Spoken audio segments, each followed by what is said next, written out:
በአማራ ክልል ምስራቅ ጎጃም ዞን የደብረ ኤልያስ ወረዳ አርሶ አደሮች ለዘንድሮ የመኸር ወቅት በቂ ዝግጅት እያደረጉ ነው። ወረዳው ከፍተኛ የሰብል ምርታማነት አቅም ያለው በመሆኑ ለዘንድሮ መኸር የግብዓት አቅርቦትና የመሬት ዝግጅት ላይ ትኩረት ተደርጓል።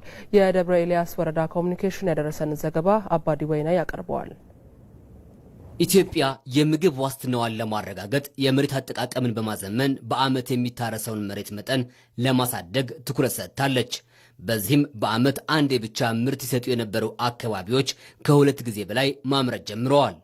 በአማራ ክልል ምስራቅ ጎጃም ዞን የደብረ ኤልያስ ወረዳ አርሶ አደሮችም በዓመት የሚያመርቱት የምርት መጠንም እየጨመረ ነው።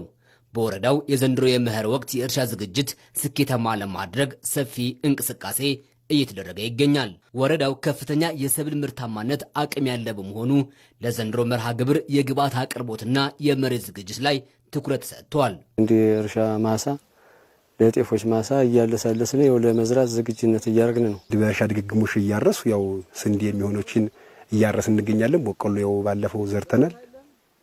አሁን ደግሞ ወደ ስንዴና ወደ ጤፍ በሚለው ነው አሁን ደግሞ እየተዘጋጀን ያለን። ዘርና ማዳበሪያ አሁን በአግባቡ እንደየአቅሙ 50 ኪሎ የሚያመጣለ 100 ኪሎ የሚያመጣለ እንደየአቅሙ እየተጠቀመን ያለ።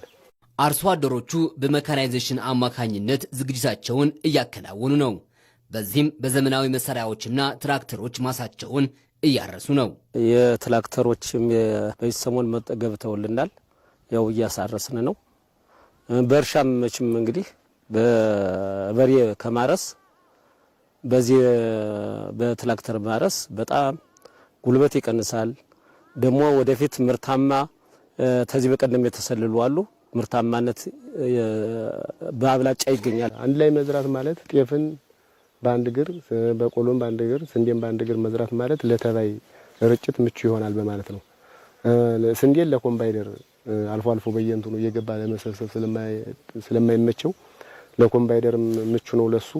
ሁለተኛም ደግሞ ለበሽታ ለቢጫ ዋግና ለማንኛውም ነገር ለርጭት እየተስማማን አንድ ጊዜ ለመርጨት ይሄንን ይጠቅማል ብለን ነው አሁን የምናስብ። በደብረ ኤልያስ ወረዳ ለዘንድሮ የመኸር ወቅት የተለያዩ ዝግጅቶች በማድረግ በቂ ምርት ለመሰብሰብ እየተሰራ ነው። አርሶ አደሮችም ቀደም ብለው አስፈላጊውን የግብዓት አቅርቦት እንዲወስዱም ተደርጓል።